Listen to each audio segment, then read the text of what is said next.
Today, we're diving into a fascinating topic, the monsoon season in South Korea. If you're planning a trip or just curious, stick around to learn all you need to know.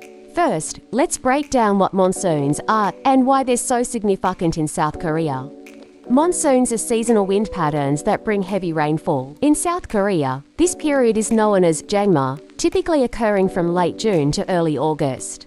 It's characterized by frequent, intense rainstorms that can last for several weeks. During the monsoon season, South Korea experiences around 60% of its annual rainfall.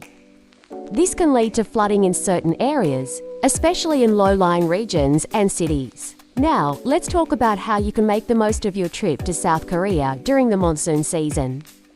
First, pack appropriately. Waterproof gear is a must-have. Think raincoats, umbrellas, and waterproof shoes. Quick drying clothing is also a good idea.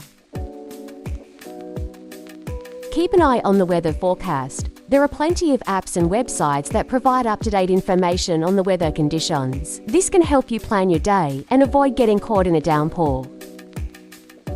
Take advantage of indoor activities. South Korea has fantastic museums, cafes, and shopping malls where you can stay dry and still enjoy your day.